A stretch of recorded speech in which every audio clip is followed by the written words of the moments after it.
Assalamualaikum warahmatullahi wabarakatuh. Apa kabar Bapak Ibu Guru semuanya? Perkenalkan, nama saya Maulana Afri Fadri, CGP Angkatan 10 Kabupaten Boyolali. Pada video kali ini, saya akan menampilkan aksi nyata modul 1.4 pengimbasan materi budaya positif. Apa itu budaya positif? Budaya positif bisa diartikan nilai-nilai, keyakinan-keyakinan, dan kebiasaan-kebiasaan di sekolah yang berpihak pada murid. Hal ini dilakukan agar murid dapat berkembang menjadi pribadi yang kritis, penuh hormat, dan bertanggung jawab.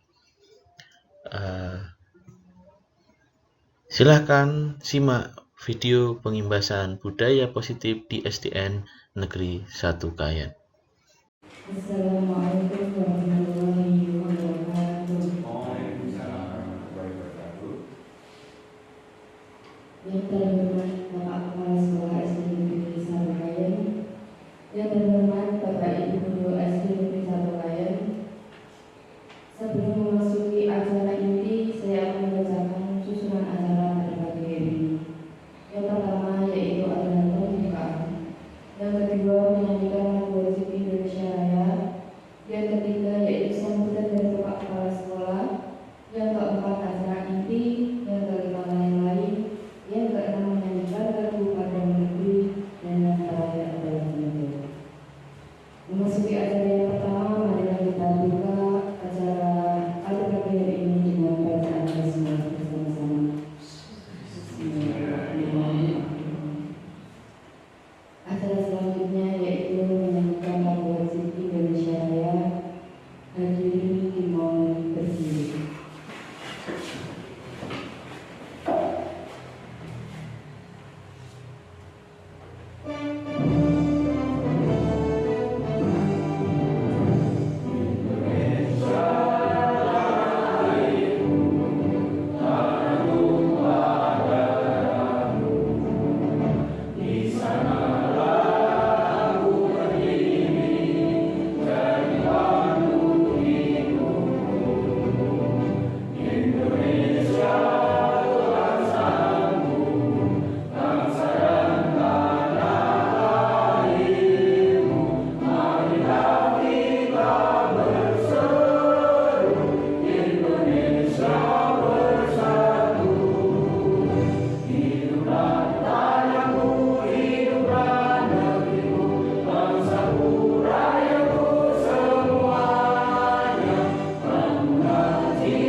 Hadirin dimohon duduk kembali.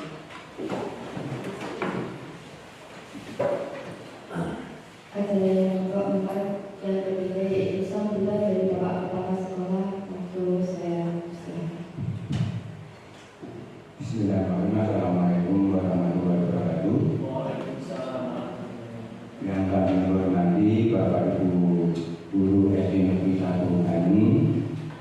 Pertama-tama marilah kita panjatkan puja dan puji syukur kepada Allah Subhanahu wa Ta'ala yang mana pada kesempatan hari menjelang siang hari ini kita masih diberi kesehatan serta kesempatan sehingga masih bisa berkumpul di ruang kelas ini tanpa suatu halangan apapun.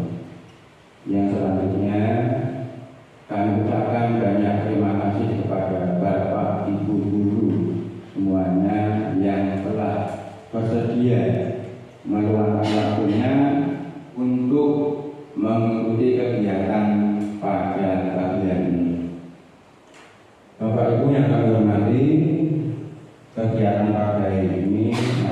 ada dua agenda. Yang pertama yaitu sosialisasi persiapan observasi kinerja guru nanti oleh saya selaku Kepala Sekolah SD Negeri 1 Klaten. Kemudian agenda yang kedua yaitu pengindasan budaya positif dari program guru penggerak oleh Bapak Maulana Abdul Hakim. Kiranya Bapak Ibu guru semuanya bisa mengikuti kegiatan pada hari ini sampai selesai. Bersedia Bapak Ibu? Bersedia. Terima kasih. Mungkin itu sambutan dari saya. Saya akhiri. Assalamualaikum warahmatullahi wabarakatuh. Acara yang keempat yaitu acara inti tentang persiapan observasi kinerja guru serta pembebasan ide. Acara inti yang selanjutnya akan disampaikan oleh Pak Wakil waktu dan saya persilakan.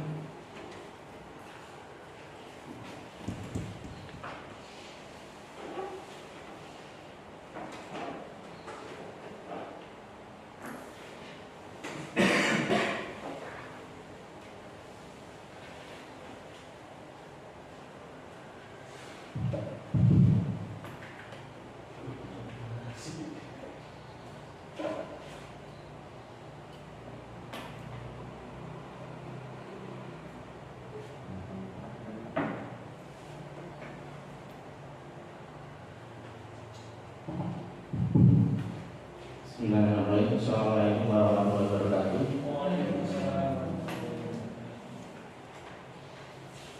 Yang saya hormati Bapak Kepala Sekolah SDN Desa Kemarin, yang saya hormati Bapak Ibu guru SDN Desa Kemarin. Pertama-tama marilah kita panjatkan puji dan syukur kita kehadiran Tuhan Yang Maha Esa, di mana pada siang hari ini kita dapat berkumpul tanpa kekurangan waktu. Salawat serta salam kita panjatkan kehadiran Nabi kita Nabi Muhammad SAW, yang mana kita nantikan sahabatnya di pada kesempatan siang hari ini saya mau menyampaikan atau sedikit pembahasan dari materi CGP yang sudah saya laksanakan selama hampir 2 bulan ini pada pembahasan materi budaya positif. Nah, sebelum kita mulai, biar tidak tegang, kita main tebak gambar dulu. Mungkin nanti Busum bisa menjawab, atau Budina atau Anda. Busum niku le. Ah, niku le. Monggo Busum. Kira-kira apa Busum? Piye to busum mosok Kira-kira apa Busum? Tangan, jatuh, empuk. Kira-kira apa?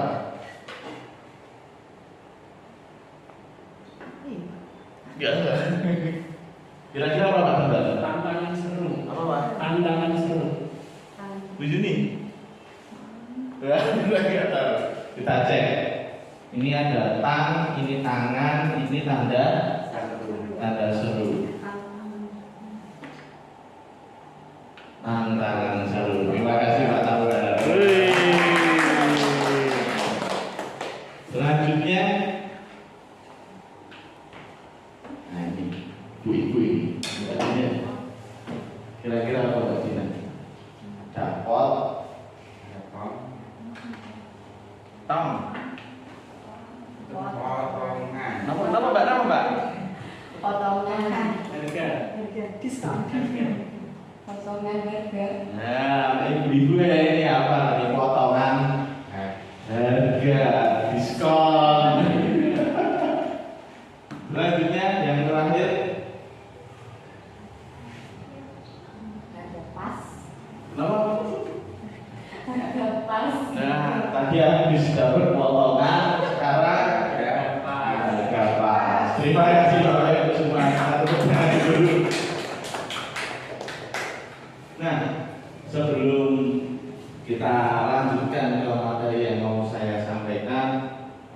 kita membuat kesepakatan. Artinya dalam kegiatan hari ini biar menjadi lebih manfaat dan lebih berjalan dengan lancar, kita membuat kesepakatan. Kira-kira dari kesepakatan yang saya buat ada yang mau ditambahkan atau ada dikurangi? Monggo Bapak Ibu. Atau sudah? Ya. Cuma Pak Anda sudah. Dari kesepakatan 1 sampai 6 tidak ditambahkan ya. Ya. Kita lanjutkan modul 1 dalam pembelajaran yang saya mulai bulan April ya, awal mula terus kegiatan orientasi ini tentang filosofi KHG modul 1.1, modul 2.2 tentang nilai dan peran guru penggerak, modul 1.3 tentang visi guru penggerak, dan yang terakhir modul 1.4 adalah budaya positif. Dari budaya positif nanti dia akan terstruktur dari modul 1 sampai modul 4. Kita simak video dulu, monggo nanti bisa diperhatikan perubahan paradigma pembelajaran pendidikan zaman kolonial.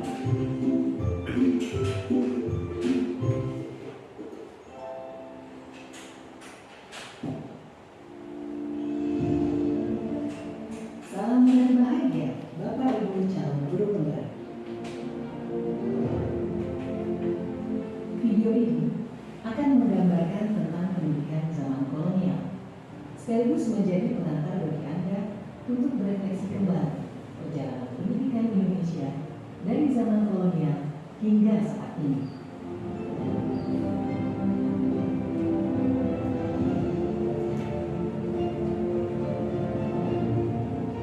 Tahukah Anda, pada tahun 1855, beberapa bupati menginisiasi pendirian sekolah-sekolah kabupaten, tetapi hanya untuk menjadi calon-calon pegawai.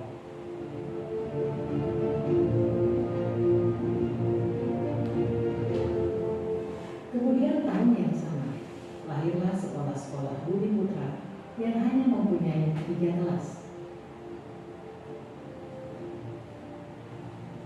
Rakyat hanya diberikan pelajaran membaca, menulis, dan berhitung sepenuhnya, dan hanya mendidik orang-orang pembantu dalam mendukung usaha dan mereka.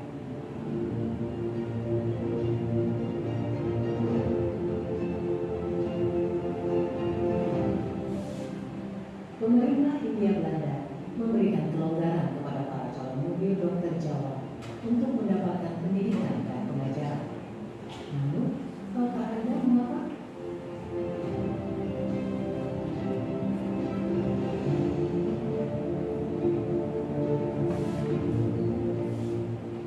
Pada tahun 1920, lahirlah cita-cita baru yang memimpikan perubahan radikal dalam pendidikan dan pengajaran.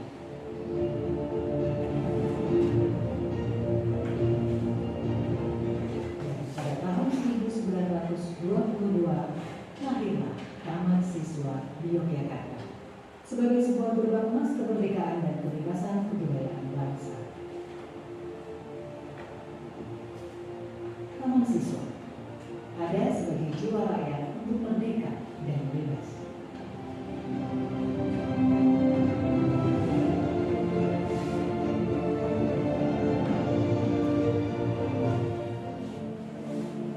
Video ini adalah pengantar menuju video kedua, filosofi pendidikan Ki Hajar Dewantara. Salam dan bahagia.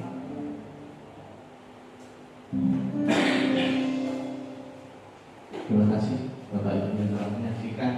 Kira-kira perbedaannya apa pada pendidikan pada zaman kolonial dan pada zaman sekarang?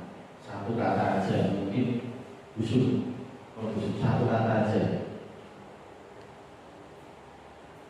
Kira-kira pendidikan Indonesia itu sama dengan zaman biyen itu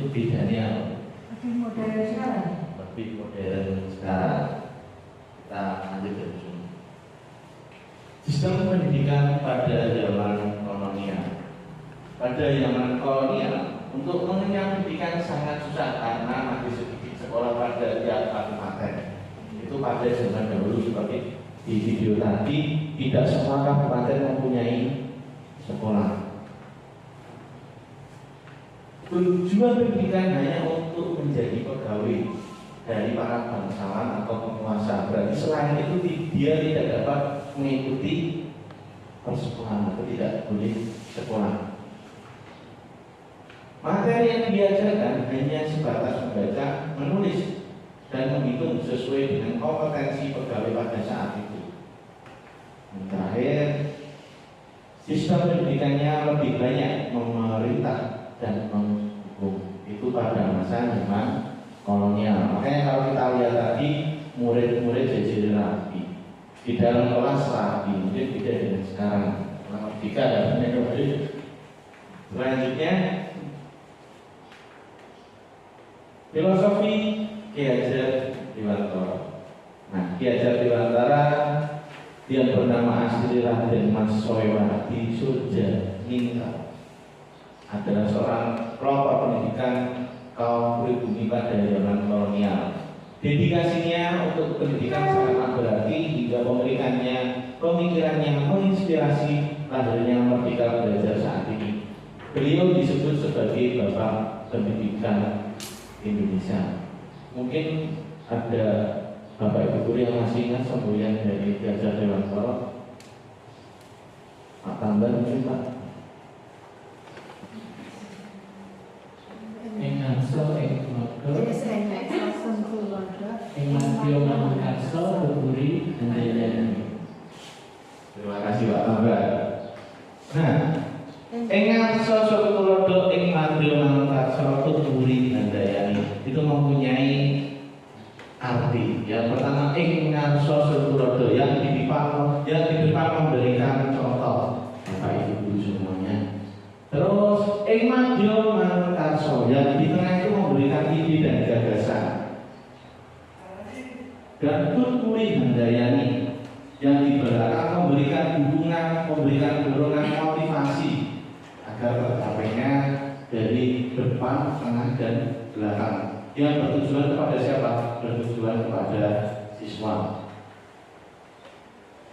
Berikut adalah pemikiran Ki Hajar Dewantara. Yang pertama, pendidikan. Pendidikan adalah menuntun tumbuh kembangnya anak agar bisa mandiri nantinya dan mencapai kebahagiaan hidup sebagai individu maupun warga masyarakat.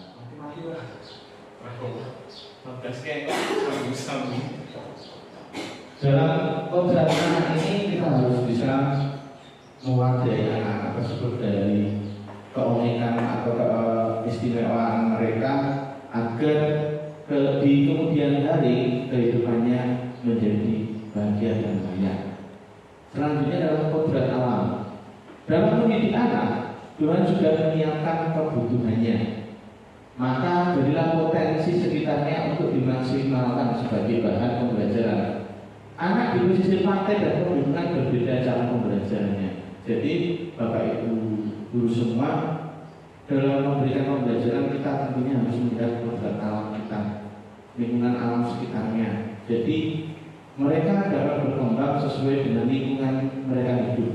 Kita memberikan contoh pembelajaran paling enak itu bukan dari tempat lain, tapi dari tempat di mana mereka tumbuh kembang. Artinya memberikan contoh yang nyata yang ada di lingkungan mereka. Selanjutnya adalah kodrat zaman. Zaman selalu berubah. Pendidikan harus selalu mengikuti perubahannya. Mendidik anak pada tahun 80-an, 90-an berbeda dengan generasi milenial saat ini, di mana mereka lebih cakap menguasai teknologi hingga guru harus mampu mengimbanginya. Mungkin dari kodrat zaman ini banyak sekali Bapak Ibu guru, mungkin anak-anak yang karena kemajuan iptek yang sangat maju sekarang, mungkin mengikutinya juga susah. Tapi ingatlah bahwa semua itu akan terbiasa kalau kita terus berusaha. Semisal nggak bisa nggak apa-apa, yang penting kita tetap berusaha. Seperti kita mengajarkan anak-anak kita Kalau nggak bisa ya jangan menyerah. Yang penting kita tetap berusaha dan tetap jangan malu bertanya. Karena apapun yang kita lakukan kalau kita mau mencoba, insya Allah nanti juga mendapatkan hasil yang maksimal walaupun dengan cara yang pelan-pelan. Selanjutnya, budi pekerti. Pendidikan harus bermuara pada budi pekerti. Pintar saja belum tentu cukup, atau terakhir juga belum memastikan mereka memiliki karakter yang mulia. Guru harus mampu membimbing ke penguatan karakter akhlak mulia. Mungkin Bapak Ibu guru semua masih ingat kalau kita di jalan itu yang menyapa itu kebanyakan bukan anak-anak yang tergolong pintar, tapi malah anak-anak yang mungkin mereka lebih dari pintar. Karena apa? Mereka mempunyai ekspresi yang lebih dari anak-anak lainnya, tapi malah mereka memiliki akhlak yang mungkin kita ketemu di jalan masih menyapa. Bahkan yang pintar aja kalau ketemu menunduk lewat ruang. Itulah pentingnya budi pekerti pada pendidikan saat ini. Jadi tidak mengutamakan kepintaran anaknya, tidak mengutamakan keterampilannya saja, tapi penguatan pada karakter atau akhlakmu mulia. Selanjutnya dalam prototipe. Di sinilah belajar yang memerdekakan anak, berpihak pada anak tanpa memaksakan diri sehingga mereka mampu menemukan potensi dan kebahagiaan dalam hidupnya. Seringkali sebenarnya pembelajaran ini sudah diterapkan di sekolah-sekolah yang sudah maju, bahkan di kota-kota. Ada saat usia itu anak itu tidak dikekang, tapi malah dibebaskan diajak liburan. Kenapa diajak liburan? Kenapa tidak belajar sampai malam? Kenapa tidak disuruh di rumah saja? Karena anak sudah beberapa bulan melaksanakan pembelajaran dan waktunya anak untuk istirahat, melaksanakan ketenangannya, kenyamanannya, agar besok saat ujian dia bisa mengerjakan soal dengan fresh, mungkin dengan nyaman tanpa ada masalah yang ada di pikiran mereka. Selanjutnya konsep Ki Hajar Dewantara. Di sini adalah menuntun seperti yang saya sampaikan tadi. Pengajaran adalah bagian dari pendidikan. Pendidikan harusnya menuntun, bukan menuntut muridnya. Di sini ya, menuntun bukan menuntut muridnya untuk mengikuti kemauan gurunya. Murid perlu dituntun agar bisa mencapai keselamatan, kebahagiaan baik sebagai individu maupun anggota masyarakat. Nah, yang disinilah Bapak Ibu selama saya belajar di CDP ini, paradigma ini yang mungkin sering kita lakukan adalah menuntut, bukan menuntun. Nah, mungkin dari yang saya dapatkan bisa merubah paradigma kita bahwa kita itu tidak boleh menuntut siswa agar siswa A itu gini nggak boleh. Kita harus menuntut mereka supaya mereka menggali potensi mereka sendiri, bahwa mereka itu istimewa dan mereka mempunyai pengetahuan yang bermasing-masing atau SDM mereka berbeda-beda. Selanjutnya kodrat anak tadi, setiap anak memiliki keunikan sendiri. Biarkan anak belajar secara merdeka menurut minat, bakat dan kemampuannya. Dengan begitu anak semakin paham potensinya. Guru hanya mampu menuntun dan mendampingi anak tanpa bisa merubah kodratnya. Kodratnya bujang tetap bujang. Tapi di sini kita menuntun agar anak ini bisa lebih maksimal dalam pembelajarannya. Nah, di sini Ki Hajar Dewantara itu mengibaratkan Bapak Ibu guru itu seperti petani. Nah, pendidikan itu seperti petani yang memiliki bibit yang berbeda dan cara pengolahannya juga berbeda. Misal kita beli bibit jagung pun pasti dari benih satu dan yang lainnya berbeda. Merawat padi berbeda dengan jagung juga kedelai. Anak diibaratkan seperti bibit yang berbeda-beda sehingga perawatannya pun berbeda. Jangan mengharapkan menanam padi tumbuh jagung. Biarkan anak belajar sesuai dengan kodratnya. Yang terakhir adalah trikon. Di sini adalah kontinuitas, yaitu adalah dialog secara berkelanjutan terkait pendidikan yang berakar pada budaya masyarakat. Yang kedua, konvergensi, itu adalah pendidikan harus memperkuat kemanusiaan serta kosentris, berarti pendidikan harus menghargai keberagaman yang ada. Dari rumus Trikon tadi, sebenarnya di sekolah-sekolah sudah melaksanakan pendidikan yang berakar pada budaya yang ada di lingkungan sekolahnya. Mungkin yang jadi permasalahannya di sini adalah dokumentasi. Dalam kegiatan pembelajaran, mungkin juga saya mengingatkan Bapak Ibu guru semuanya, usahakan setiap pembelajaran yang Bapak Ibu lakukan di sekolahan, usahakan dokumentasikan, entah itu berupa foto ataupun video, karena nantinya ternyata itu sangat bermanfaat bagi pembelajaran ke depannya. Itu bisa memberikan contoh atau refleksi. Selanjutnya adalah budaya positif. Di sini ada disiplin positif dan teori kontrol, keyakinan kelas, kebutuhan dasar manusia, segitiga solusinya yang terakhir, polisi kontrol, teori motivasi dan hukuman dan penghargaan. Nah, apakah makna disiplin? Disiplin itu berasal dari bahasa Latin disciplina, yang artinya belajar. Jadi kalau mungkin disiplin itu kita harus pegang, tetapi enggak, sebenarnya disiplin itu kita belajar dari sesuatu yang salah menjadi sesuatu yang benar. Makna asal dari kata berkonotasi dengan disiplin diri dari murid-murid dan Plato ini, Socrates dan Plato. Disiplin diri membuat orang menggali potensinya menuju sebuah tujuan apa yang dia hargai. Namun dalam budaya kita, makna kata disiplin telah berubah menjadi sesuatu yang dilakukan seseorang pada orang lain untuk mendapatkan kepatuhan. Kecenderungan umum adalah menghubungkan kata disiplin dengan ketidaknyamanan, bukan dengan apa yang kita hargai atau pencapaian suatu tujuan mulia. Di sini ada disiplin positif yang pertama adalah teori kontrol, mengubah paradigma bagaimana melihat dunia. Intinya kita memahami pandangan orang lain bahwa setiap tindakan memiliki tujuan. Hanya kita yang mampu mengontrol diri sendiri dan kita tidak bisa mengontrol orang lain. Selanjutnya disiplin.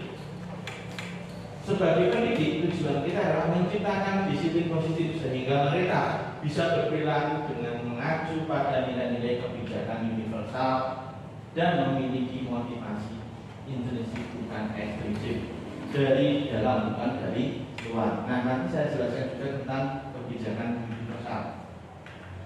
Nilai-nilai kebajikan. Nilai-nilai kebajikan adalah sifat positif manusia yang merupakan tujuan mulia yang ingin dicapai setiap individu.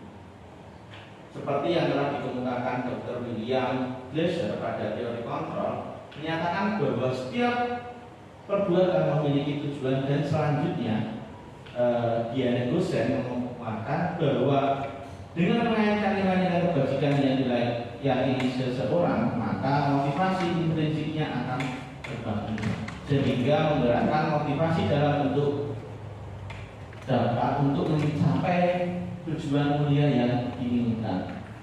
Nah, seperti yang saya katakan tadi, nilai-nilai kebajikan. Nah, nilai-nilai kebajikan yang dicapai setiap anak di Indonesia kita kenal dengan yang sudah diterapkan di kelas 1, 2, 4, dan 5, yaitu profil pelajar Pancasila. Beriman, bertakwa kepada Tuhan Yang Maha Esa dan berakhlak mulia, mandiri, bernarasitis, berkebinekaan global, bergotong royong, serta kreatif. Itu adalah nilai-nilai kebajikan ini bersama. Nah, bentuk-bentuk kebajikan di sini adalah beri pengakuan secara khusus. Ada juga beri pengakuan secara pribadi, pengakuan kepada semua murid secara bergantian, ya, jangan hanya kepada satu murid, serta beri pengakuan secara konsisten, dan terakhir adalah fokus pada proses. Contoh pengakuan di sini ada 3, ya, ini terhubung, ya. Kemarin saya perhatikan itu adalah pembukaannya. Nilai kebajikannya adalah rasa empati besar sekali pada saat menolong murid baru di kelas kita. Nah, yang saat menolong murid baru adalah situasinya. tapi nilai kebajikannya adalah rasa empati besar sekali. Itu adalah salah satu pengakuan atau apresiasi kebajikan. Selanjutnya, hukuman, konsekuensi, serta restitusi. Teori motivasi. Tiga motivasi perilaku manusia. Yang pertama adalah menghindari ketidaknyamanan atau hukuman. Ini kayaknya berat kita semua ya, pasti untuk menghindari ketidaknyamanan atau hukuman. Yang kedua adalah untuk mendapatkan imbalan atau penghargaan dari orang lain. Yang ketiga adalah untuk menjadi orang yang mereka inginkan dan menghargai diri sendiri dengan nilai-nilai yang mereka percaya. Yang selanjutnya adalah hukuman. Hukuman ini seringkali kita susah membedakan antara hukuman dan konsekuensi. Hukuman itu bersifat tidak terencana, dadakan. Nah, atau tiba-tiba anak atau murid tidak tahu apa yang terjadi dan tidak dilibatkan dalam memberikan hukuman. Artinya dia mau dihukum apa ya, tidak mau menghukum. Hukuman yang bersifat satu arah dari pihak guru yang memberikan dan murid hanya menerima suatu hukuman tanpa melalui kesepakatan, itu yang disebut hukuman. Berbeda dengan konsekuensi. Konsekuensi adalah disiplin dalam bentuk konsekuensi sudah terencana. Artinya kita sudah membuat kesepakatan dengan murid. Kalau dia melanggar, dia mendapat konsekuensi atau mendapat hasil yang disepakati, itu adalah konsekuensi. Selanjutnya adalah restitusi. Restitusi adalah proses kolaboratif yang mengajarkan murid untuk mencari solusi dalam memecah masalah dan membantu murid yang berpikir tentang orang seperti apa yang mereka inginkan dan bagaimana mereka harus melakukan orang lain. Nah, Bapak Ibu, di sini ada 1, 2, 3, 4, 5. Tak jawaban. Orang asik. Di sini ada 5. Kira-kira mana yang masuk konsekuensi, mana yang masuk hukuman? Mencatat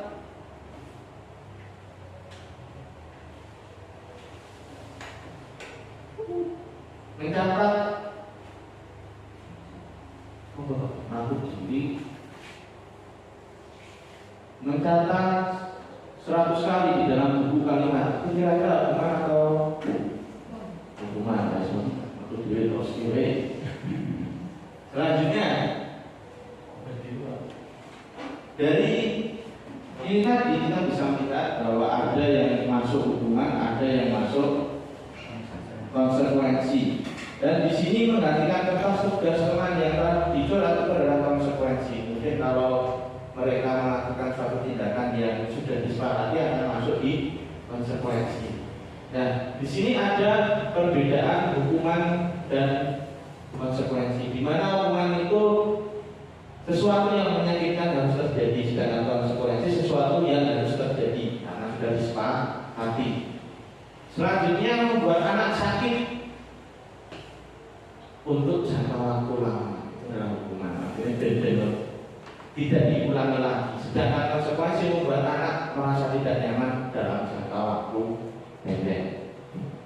Anak membenci kedisiplinan, sedangkan konsekuensi anak menghargai kedisiplinan.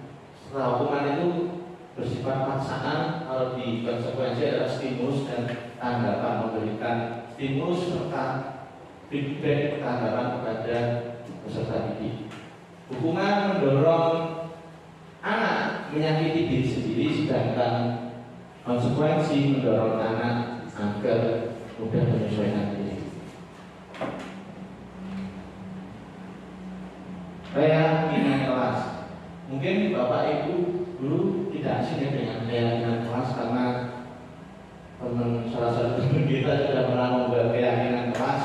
Tapi kalau kita mengikuti secara asal ternyata sudah salah, ternyata ada prosesnya.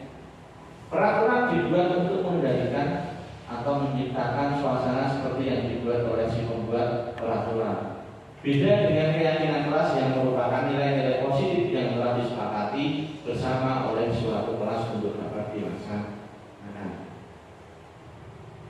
Keyakinan kelas bersifat lebih abstrak daripada peraturan berupa pernyataan-pernyataan universal.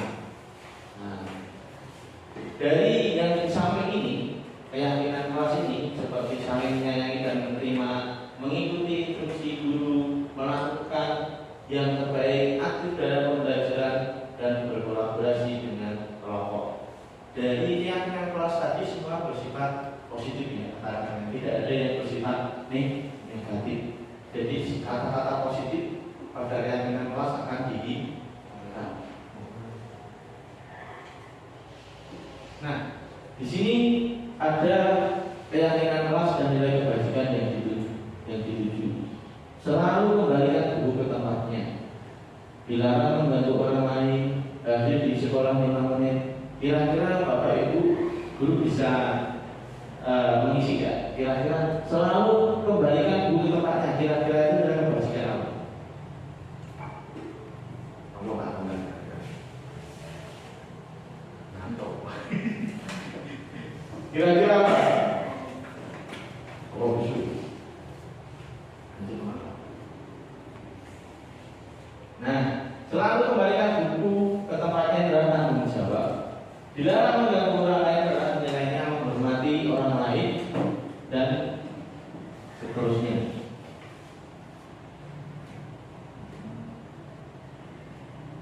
Kebutuhan dasar manusia yang ada 5 yang di sini adalah kasih sayang, kebebasan, penguasaan serta kesenangan.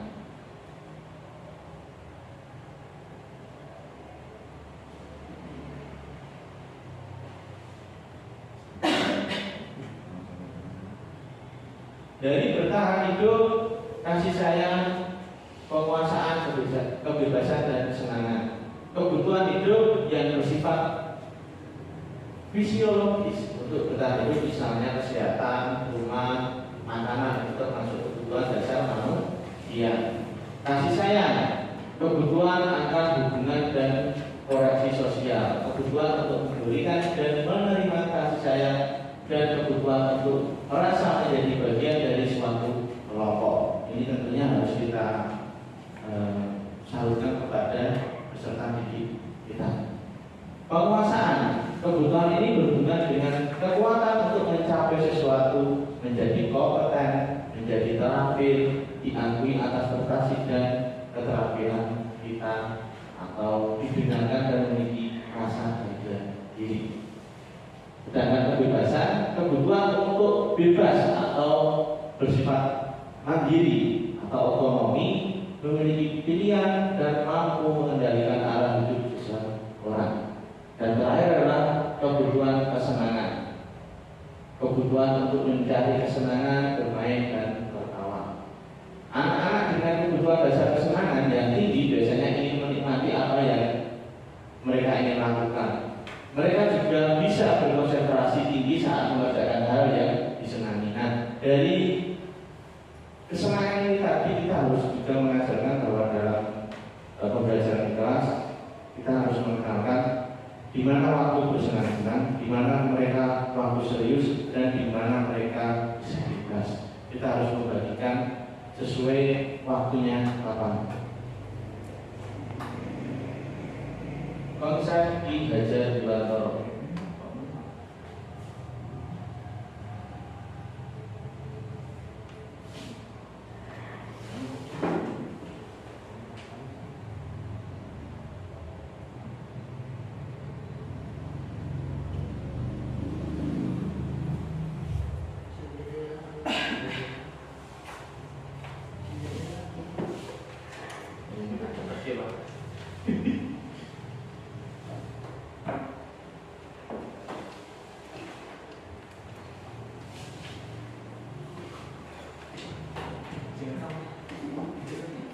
Posisi kontrol. Nah, di sini kita itu dalam kelas mempunyai posisi kontrol: penghukum, pembuat rasa bersalah, teman, pemantau atau manajer.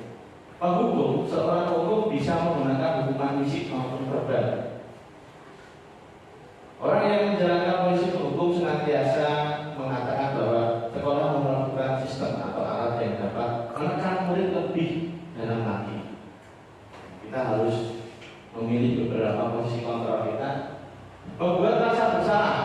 Membuat rasa bersalah akan menggunakan keheningan yang membuat orang lain merasa tidak nyaman, bersalah atau rendah diri. Kata-kata yang keluar dengan lembut akan seperti ibu sangat kecewa sekali dengan kamu. Tanpa sadar itu adalah salah satu kontrol sebagai pembuat rasa bersalah. Nah, selanjutnya adalah guru sebagai teman. Mungkin dari pembelajaran atau paradigma yang lalu, kita tidak boleh terlalu dekat dengan siswa yang ini. Tapi bisa jadi di pemikiran kehakiman sebaliknya, bahwa kita juga harus memiliki posisi kontrol sebagai teman dengan siswa. Guru pada posisi ini tidak akan menyakiti murid, namun akan tetap berupaya mengontrol murid melalui persuasi. Posisi teman pada guru bisa negatif ataupun positif. Positif di sini berupa hubungan baik yang terjadi antara guru dan murid. Guru di posisi teman menggunakan hubungan baik dan humor untuk mempengaruhi seseorang, artinya untuk mempengaruhi tingkah laku muridnya dengan mereka seperti temannya, bisa mengingatkan atau mempelajari, atau mereka mungkin ada materi yang tidak bisa, mungkin dengan temannya malu bisa bercerita dengan bapak ibu guru. Yang selanjutnya adalah pemantau. Memantau berarti mengawasi. Pada saat kita mengawasi, kita bertanggung jawab atas perilaku orang yang kita awasi. Mungkin bagian memantau ini sudah sering dilakukan bapak ibu guru. Yang terakhir adalah manajer, adalah posisi di mana guru tersebut bersama dengan murid mempersilahkan murid bertanggung jawab atas perilakunya, mendukung murid agar menemukan solusi atas permasalahannya sendiri. Silakan simak video posisi kontrol berikut.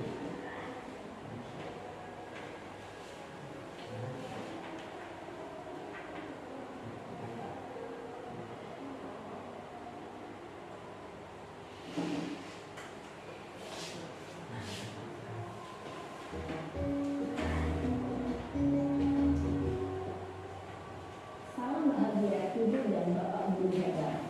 Dalam penerapan disiplin positif restitusi, salah satu program yang dikenakan adalah 5 posisi kontrol. 5 posisi kontrol dalam restitusi adalah proses perjalanan seorang pendidik agar dapat mengenali dirinya. Pada video kali ini, kita akan membahas tentang 5 posisi kontrol yang dikenakan oleh Ryan dosen dan contoh penerapannya.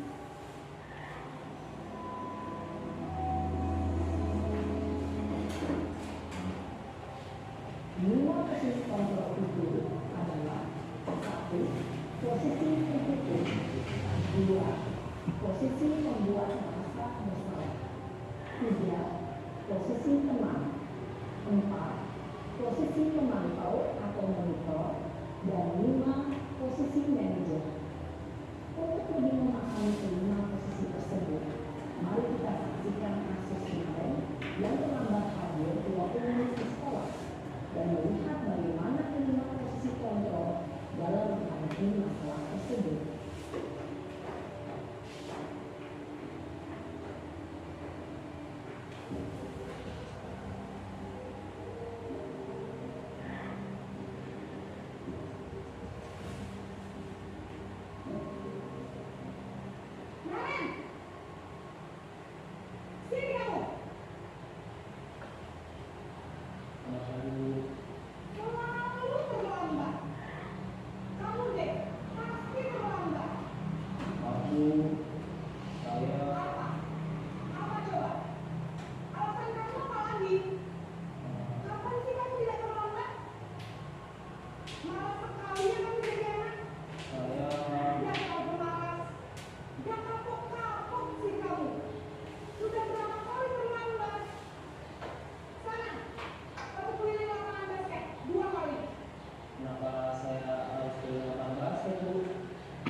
berhenti dan mundur. Hukuman bisa berupa fisik maupun psikis. Ibu dan bapak guru hebat. Dampak yang terjadi pada murid ketika guru berada pada posisi penghukum adalah murid cenderung akan memberontak, bahkan menyimpan dendam.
Posisi pembuat rasa bersalah berbicara dengan nada tenang, cenderung lembut, namun kata-kata yang diutarakan membuat murid merasa menjadi orang yang gagal, memandang buruk dirinya sendiri, merasa tidak berharga, dan tidak sanggup membahagiakan orang lain.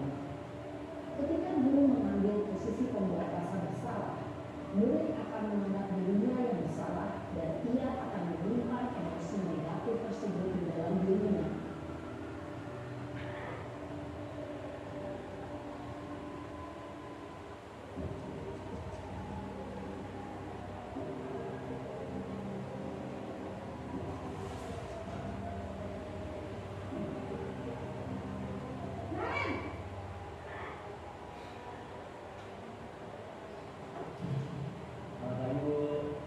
Wah, sudah jam berapa ini, Nak?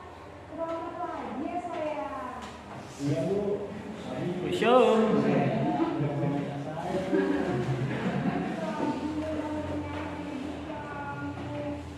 Kamu bukan akal yang paling kencang. Kok terlambat sih? Iya Bu, saya memang terlambat bangun tadi. Jadi biarpun saya kencang, tetap waktunya Bu. Ya sudah sana. Nanti lain kali lainnya lebih kencang lagi ya. Biar gak terlambat lagi. Bikin senang ibu. Demi ibu. Bisa kan? Bisa Bu. Ya sudah sana keluar. Ibu beresin urusan absen kamu. Kamu ini ada-ada saja. Dalam posisi tenang, guru berbicara dengan nada suara ramah, akrab, cenderung bersenda gurau untuk menjaga suasana tetap santai. Murid akan merasa senang, aman, dan akrab dengan guru. Identitas yang tercipta adalah identitas sukses atau berhasil. Namun, perlu diingat, karena ini masih dominan eksternal, maka ada faktor kemungkinan yang buruk kepada orang tertentu. Di sini, guru aksennya, sehingga di lain waktu, murid bisa berperilaku baik, namun hanya pada orang-orang tertentu saja.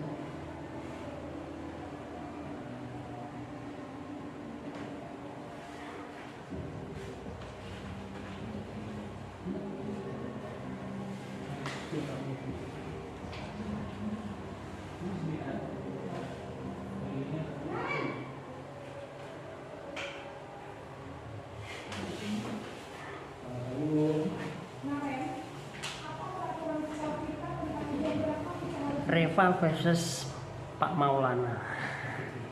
Dari kontrol tadi mungkin semua mempunyai sisi negatif monggo Bapak Ibu saya mengambil dari kelima kontrol Bun tadi supaya lebih seimbang lagi. Mungkin dari kelima kontrol tadi kita bisa mendapatkan anak murid didik yang kelak akan lebih sukses dan mandiri.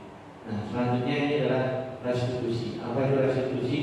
Restitusi adalah proses menciptakan kondisi bagi murid untuk memperbaiki kesalahan mereka sehingga mereka bisa kembali pada kelompok mereka dengan karakter yang lebih kuat. Restitusi juga merupakan proses kolaborasi yang mengajarkan murid untuk mencari solusi untuk masalah mereka. Nah, segitiga restitusi. Dari segitiga ini, yang pertama adalah namanya menstabilkan identitas, bertujuan untuk mengubah identitas anak dari orang yang gagal karena melakukan kesalahan menjadi orang yang sukses. Selanjutnya adalah validasi tindakan yang salah. Setiap tindakan kita dilakukan dengan suatu tujuan, yaitu memenuhi kebutuhan dasar. Kalau kita mengalami kebutuhan dasar yang dari sebuah tindakan, kita akan bisa menemukan cara efektif untuk memenuhi kebutuhan tersebut. Dan terakhir adalah keyakinan. Ketika identitas sukses telah tercapai langkah satu dan tingkah laku yang salah telah divalidasi, maka anak akan siap dihubungkan dengan nilai-nilai yang dia percaya dan berpindah menjadi orang yang dia inginkan. Nah, 3 ciri atau 9 ciri restitusi. Yang pertama, bukan untuk menebus kesalahan, namun untuk belajar dari kesalahan. Perlu digarisbawahi bahkan di sini dicetak tebal, bukan untuk menebus kesalahan, namun untuk belajar dari sebuah kesalahan. Yang kedua, memperbaiki hubungan ketika tawaran, bukan paksaan. Yang keempat, restitusi menuntut untuk melihat diri ke dalam. Yang kelima, mencari kebutuhan dasar yang mendasari tindakan. Keenam, restitusi diri adalah cara yang paling baik. Ketujuh, restitusi fokus pada karakter bukan tindakan. Yang kedelapan, restitusi fokus pada solusi. Dan terakhir, restitusi itu mengembalikan murid yang berbuat salah pada kelompoknya. Nah, di sini ada stabilitas identitas, biasanya mempunyai ciri-ciri atau Bapak Ibu itu biasanya berkatanya gimana? Contohnya seperti ini, berbuat salah itu hal yang manusiawi, itu adalah suatu ciri dari atau apa yang dapat dikatakan Bapak Ibu guru saat menstabilkan identitas. Selain itu tidak ada manusia yang sempurna. Bapak Ibu guru juga pernah salah, itu adalah salah satu kata yang bisa diucapkan Bapak Ibu guru saat menstabilkan identitas. Bagaimana kalau kita pada tidak memvalidasi tindakan yang salah? Mungkin kita bisa berkata, apa yang penting bagi kamu? Atau kamu pasti punya alasan mengapa melakukan kesalahan tersebut? Atau kamu bisa saja melakukan hal yang lebih buruk, tapi kamu tidak melakukannya. Itu salah satu atau beberapa kata yang bisa dilakukan Bapak Ibu guru saat memvalidasi tindakan. Dan yang terakhir adalah menanyakan keyakinan. Apa yang perlu kita katakan? Apa nilai yang kita pakai di kelas? Kelas yang ideal itu seperti apa sih? Nah, mungkin kita akan berikan beberapa topik untuk mereka jawab. Nah, mungkin sekian dari saya. Mungkin ada beberapa pertanyaan yang mungkin bisa nanti saya jawab, tapi saya tutup terlebih dahulu. Dari pembahasan yang saya sampaikan, mungkin masih banyak kekurangan, masih banyak yang perlu saya pelajari. Semoga bisa bermanfaat bagi Bapak Ibu guru di SD 1 Tanjen. Kurang lebihnya mohon maaf. Wassalamualaikum warahmatullahi wabarakatuh. Waalaikumsalam. Mungkin ada yang mau tanya? Tanya enggak? Tidak mau, kita pun ada. Tadi Bapak menjelaskan tentang keyakinan Mas. Yang saya tanyakan, bagaimana cara mewujudkan keyakinan Mas yang efektif? Terima kasih. Keyakinan kelas berarti intinya ada di dalam kelas. dalam keyakinan kelas yang efektif tadi, mungkin kita perlu berkolaborasi. Artinya seperti tadi kayak AHD dalam bimbingan itu berpihak pada anak. Jadi kita bisa berkolaborasi dengan anak. Apa sih yang mereka inginkan? Apa sih yang mereka ingin capai dalam kelasnya tadi? Mungkin bisa membuat beberapa peraturan yang mereka inginkan dan ingin mereka capai. Tentunya kesepakatan tadi tidak hanya kita berkolaborasi dengan siswa saja. Setelah itu kita juga bisa berkolaborasi dengan Bapak Ibu Kepala Sekolah, dan terakhir kita berkolaborasi dengan Bapak Ibu dari atau Bapak Ibu wali murid anak tersebut. Dalam keyakinan kelas tersebut mungkin tidak seutuhnya langsung bisa ada juga. Pasti mempunyai proses dan penyesuaian dari caranya, gimana cara kerjanya mungkin tidak langsung 100% berhasil, tapi kita mulai dari setiap prosesnya itu sedikit demi sedikit. Mungkin Bapak Ibu guru yang lainnya untuk tahun ajaran baru yang akan datang bisa memulai dengan not tes ya, bisa ditempel di nomor tes dulu. Nah, itu anak-anak bisa menuliskan kelas apa sih yang mereka inginkan, suasana di dalam kelas apa sih yang mereka inginkan. Biarkan mereka berpendapat, terus kita tarik dengan sesuai kesepakatan apa yang anak inginkan. Tentunya seperti yang sudah saya lakukan tadi dalam pemaparan di depan tadi, secara tidak langsung saya sudah membuat kesepakatan kelas, tapi saya menawarkan mana yang perlu dikurangi, mana yang perlu ditambahkan. Nah, dari hal seperti itu mungkin Bapak Ibu guru besok juga bisa melaksanakan.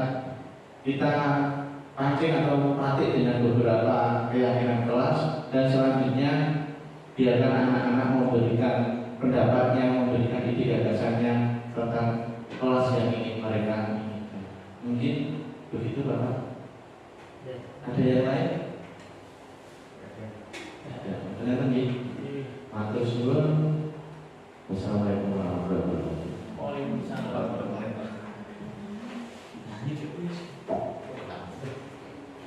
Teman-teman yaitu menyanyikan lagu Bermimpi.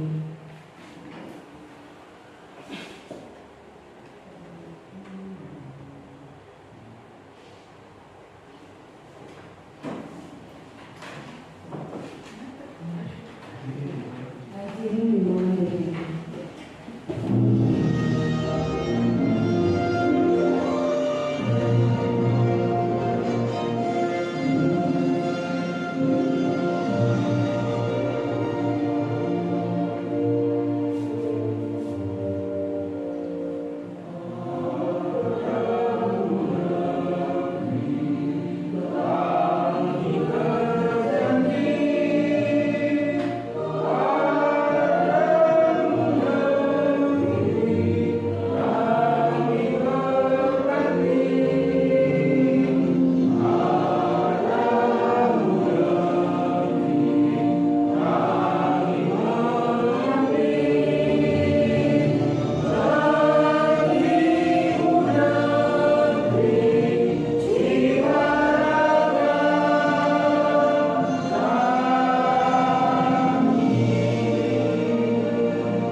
Acara yang terakhir yaitu acara penutup. Sebelum penutup, marilah kita baca hamdalah bersama-sama.